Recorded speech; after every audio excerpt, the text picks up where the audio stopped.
Y como se lo informé al inicio de este espacio, Arturo Saldívar renunció como ministro de la Suprema Corte de Justicia de la Nación. Sin embargo, esta decisión puede ser considerada como inconstitucional. Dice Arturo Saldívar que además no requiere la mayoría calificada en el Senado de la República, aunque para elegir a un ministro, para proponerlo, pues sí se requiere la mayoría calificada, y si dos veces no se logra que de las ternas que envía el Ejecutivo salga un ministro o ministra, sí tiene la capacidad el presidente de decirlo unilateralmente, de enviar o de poner al ministro o ministra que considere, pero no está tan claro en la Constitución si se requiere o no la mayoría calificada. Vamos a platicar de todo este tema con Francisco Burgoa, abogado constitucionalista. ¿Cómo estás, Francisco? Buenos días.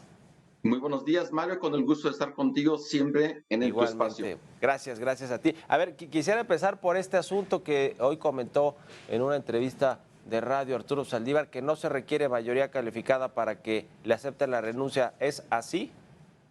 Es correcto, la Constitución no exige al Senado de la República que para su aprobación, para la aprobación de la renuncia del ministro Arturo Saldívar, se requiera una mayoría calificada. Es decir, basta con una mayoría absoluta, es decir, 50% más uno de los senadores presentes, y sabemos que Morena y sus aliados tienen esa votación para aprobar la renuncia de Arturo Saldívar. Una renuncia que de entrada, como comentabas, y ahí yo he coincidido con este tema desde que conocemos esta noticia el día de ayer, que el ministro Arturo Saldívar no cumple con el requisito que establece la Constitución de causas graves, no esboza las causas graves dentro de su renuncia, y esto implicaría que no está cumpliendo con lo que dice el artículo 98 constitucional. El presidente de la República no debería de aceptar esa renuncia hasta que le exija y le pida Arturo Saldívar las causas graves. Sin embargo, Mario, como sabemos, hay un antecedente similar hace 4 años con Sí. el entonces ministro Eduardo Medina Mora, que también presentó su renuncia sin esbozar ningún argumento respecto de esa causa grave. La aceptó el presidente López Obrador, la aprobó el Senado de la República.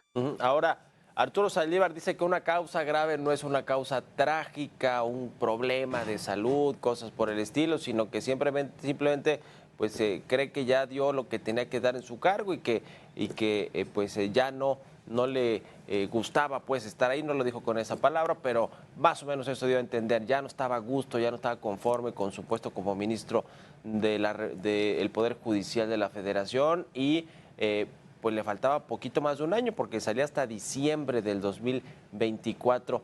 No lo considera, él considera que una pues causa grave simplemente ya no estar a gusto, no estar de acuerdo quizá con algunos de los lineamientos que se estaban tomando ya en la Corte, con decisiones pues del Pleno de la Corte que quizá no le gustaban, no le favorecían o no le gustaban simplemente a Arturo Saldívar. Ahora, el asunto vendrá ahora sí con la mayoría calificada para proponer la nueva terna del presidente López Obrador, ¿no? Esa sí requiere la calificada del Senado.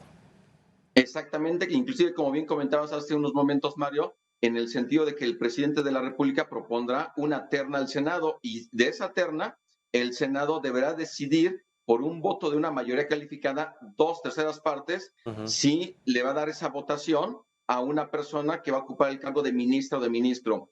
Lo podrá hacer una primera vez el presidente. Si acepta el Senado de esa terna a una persona, ya tenemos nueva ministra o ministro por 15 años.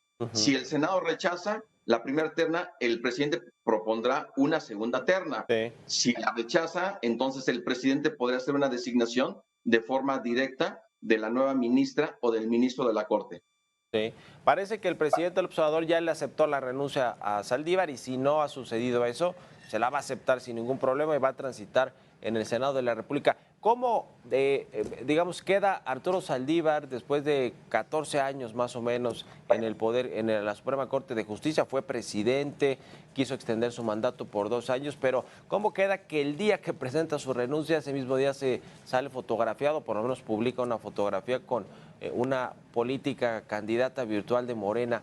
¿Qué dice del Poder Judicial, de la Corte, ahora mismo que está en una polémica por los fideicomisos, por el presupuesto, por el salario y los privilegios, entre comillas, que dice el presidente y su movimiento? que tienen los integrantes, los altos integrantes del Poder Judicial. ¿Cómo se le ve a Arturo Saldívar después de esto, Francisco? Pues en mi opinión, Arturo Saldívar se quitó la máscara. Si ya de alguna forma teníamos indicios claros de una tendencia de estar defendiendo las políticas de Morena, del presidente de la República, a partir de las votaciones que tenía en asuntos recientes, yo creo que esta carta renuncia, digo, sí nos ya causó una gran sorpresa, porque como bien comentabas, Mario, faltaba todavía poco más de un año para que él concluyera su cargo, pero además, una vez, si él se hubiera esperado un año, hubiera tenido derecho a una jubilación. Mario, ¿quién Sí. renuncia a una jubilación de por vida y una jubilación bastante decorosa? A él no le importó la jubilación. El tema no es del dinero para él, es un tema de poder seguir participando ahora ya, quitando la máscara en la parte política. Y de Ujú. ahí, todavía si no salíamos de la sorpresa de ver esta carta de renuncia cuando vemos ya esta fotografía que publicó, esta política que comentabas y que indudablemente pues va a tener ahora una trayectoria política Arturo Saldívar, aunque Ujú. la Constitución establece que deben de transcurrir 2 años a partir de que el Senado apruebe la renuncia para que Arturo Saldívar pueda ocupar algún cargo de elección popular, por Sí. ejemplo, siendo diputado, senador o gobernador, o en el caso de que pudiera él aspirar a ser secretario de Estado o fiscal general de la República, también debe de transcurrir 2 años. Sí, lo que sí podría hacer es, pensando en un eventual gabinete de Claudia Sheinbaum, consejero jurídico, ¿no? ¿O para eso también está impedido? No, sí podría ser efectivamente consejero jurídico de la presidencia y también hay una posibilidad, pero sería darle la vuelta a la Constitución, es que él pudiera ser el encargado del despacho de la Sí. Fiscalía General de la República, considerando que Gers Manero pudiera presentar su renuncia, algo que también se ha estado especulando en los últimos meses. Entonces, él podría ser el encargado del despacho, sí podría, no tendría impedimento, pero al final sería estarle dándole la vuelta a la Constitución para poder estar ocupando el cargo de fiscal general de la República.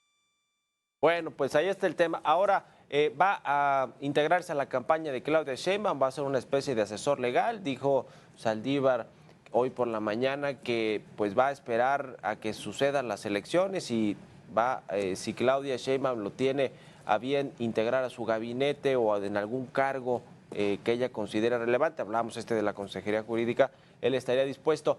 Pero también se habla de que sería uno de los que redactarían esta iniciativa de reforma estructural al Poder Judicial de la Federación, la que quiere el presidente López Obrador para que se elijan a los ministros y ministras e incluso magistrados, magistradas y jueces mediante el voto popular. Saldívar, por cierto, en una de las discusiones que hubo allí en el Pleno de la Corte, él dijo que efectivamente a los ministros pues no tenían este mismo respaldo popular que tienen los políticos, porque efectivamente su cargo no es de voto popular, pero un poco dejaba entrever que no estaba tan en contra de lo que proponía el gobierno, el presidente López Obrador en esa materia. ¿Qué espera si es una de las plumas que puede estar pues redactando esta iniciativa de reforma? Sí, Mario, haces un buen apunte, coincido contigo, pero inclusive podríamos ir más allá. Si Morena y sus aliados ganan la mayoría calificada en el Congreso, esto Sí. en las elecciones del próximo año, no solamente se van a conformar con una iniciativa de reforma constitucional para que ministros, magistrados y jueces puedan ser electos por el voto popular, podrían ir más allá. ¿A qué? A redactar una nueva constitución. No tendrían ya impedimento, tendrían la mayoría calificada en ambas cámaras, tendrían la mayoría de congresos locales para incorporar un artículo transitorio en la Constitución con el propósito de que se pueda convocar un Congreso Constituyente. Ujú. Entonces, es una posibilidad que ahí está sobre la mesa y además no es porque yo lo diga, ya inclusive hace como un mes aproximadamente, Fernández Noroña hizo este comentario de que hay que convocar un Congreso Constituyente. Entonces, Sí. yo creo que no se van a conformar con una mera iniciativa de reforma constitucional para que puedan ser electos los juzgadores por el voto popular, sino irían más allá. E indudablemente Arturo Saldívar tendría en ese aspecto una participación importante para hacer la redacción de lo que implicaría esta nueva constitución o en su caso esta reforma constitucional. Bueno, pues qué asunto. Yo decía hace rato en una editorial que le queda bien el refrán que para que la acuña apriete tiene que ser del mismo palo y quizá por eso lo están fichando en el gobierno de la 4T, además de que la ideología ya era muy parecida a lo que opinan ellos respecto del Poder Judicial. Ya veremos qué sucede y estamos en contacto, Francisco Burgoa. Muchas gracias por estos minutos. Al contrario, fuerte abrazo. Igualmente, que estés muy bien.